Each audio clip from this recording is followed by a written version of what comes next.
भारत ने दुनिया में रचा इतिहास। दुनिया की सबसे ऊंचाई पर बनाया एयरबेस। एयरबेस पूर्वी लद्दाख के चांगथांग में है। इसकी ऊंचाई 13,700 फीट की है।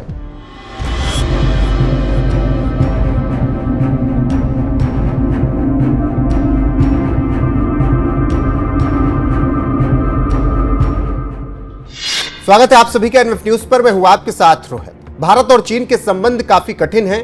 भारत के कई रक्षा मामलों के विशेषज्ञ कहते हैं कि चीन के साथ भारत के संबंध में गैप और तनाव दोनों है। हालांकि चीन से निपटने के लिए एक मजबूत और ठोस रणनीति की जरूरत है और इसके लिए भारत को अपने हितों और सुरक्षा को पहली प्राथमिकता देनी चाहिए। भारत के राजनीतिक विश्लेषक रक्षा मामलों के जानकारों से अलग राय रखते हैं और कहते हैं कि चीन एक चालाक चतुर पड़ोसी है जो छोटे छोटे इलाकों पर कब्जा करता है। भारत सरकार तो नहीं कहती, लेकिन मीडिया में रिपोर्ट आती रहती है कि लद्दाख में चीन ने अतिक्रमण किया है। इसमें सच्चाई है और इसको लेकर विपक्ष के नेता भी संसद में आरोप लगा चुके हैं चीन ने लद्दाख में कब्जा किया। उसके साथ ही साथ एक और बड़ी घटना गलवान घाटी में घटी थी जिससे पूरा भारत हिल गया। और गलवान पूर्वी लद्दाख में स्थित है और यहीं पर चीनी सैनिकों ने भारत के सैनिकों पर हमला करके लगभग 20 सैनिकों को मारा था, जिसके बाद भारत चीन के बीच तनाव शुरू हुआ। भारत ने भी चीन के कई सैनिकों को मार गिराया और लगभग 5 साल बाद धीरे धीरे स्थिति अब सामान्य हो रही है। इस घटना के बाद भारत अपनी पूर्वी सीमा को लेकर काफी सावधान हो गया और अपने पहाड़ी राज्यों अरुणाचल प्रदेश, सिक्किम के साथ ही साथ अन्य राज्यों पर जहां चीन की सीमा लगती है सजग हो गया है और चीन को जवाब देने के लिए हथियार साजो सामान भेजने लगा। अपने सामरिक एयरबेस को भी जिंदा किया है। इसके साथ ही साथ खतरनाक हथियारों जैसे BrahMos, howitzer, Rafale tank, S-400 जैसे खतरनाक हथियारों से लैस कर दिया है। इसके साथ ही साथ सीमा के पास मौजूद एयरबेस को भी नए तरीके से तैयार किया गया। आज उन्हीं एयरबेस में से एक नियामा एयरबेस को चालू कर दिया गया है। इससे चीन की परेशानी बढ़ गई है। खबरों की माने तो भारत का ये एयरबेस पूर्वी लद्दाख के चांगथांग इलाके में है और इसकी ऊंचाई 13,700 फीट की है। इसे लड़ाकू विमानों के लिए दुनिया का सबसे ऊंचा एयरबेस बनाता है। खबरों की माने तो भारत के नक्शे पर इसे लेह शहर से लगभग 160 किलोमीटर दक्षिण पूर्व में चीन के साथ लगती है। LAC के पास है।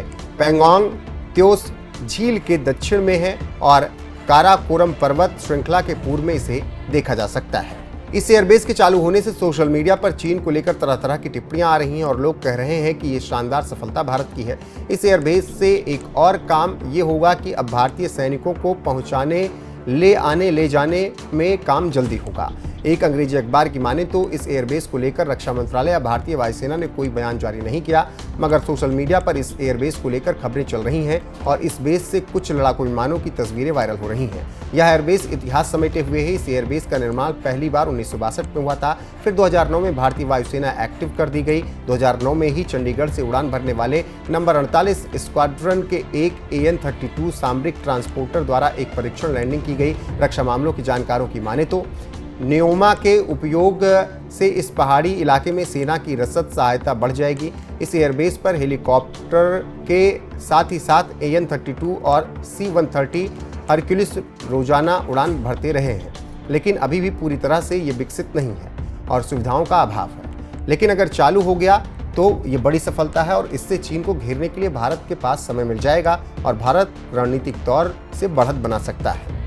विदेशी मामलों के जानकार और रक्षा मामलों के विशेषज्ञ इस बात पर एक राय रखते हैं कि न्योम एयरबेस के चालू होने से LAC पर निगरानी और खुफिया जानकारी जुटाने के काम में आसानी होगी। फिलहाल 10,000 फीट की ऊंचाई पर स्थित लेह और थोइस 2 एयरबेस हैं जो लद्दाख में सैनिक अभियानों के लिए मदद भेजते हैं। न्योमा और फोचे काफ़ी संवेदनशील हैं। डेमचोक और देपसांग मैदानों के लिए खाद्य रसद देते हैं।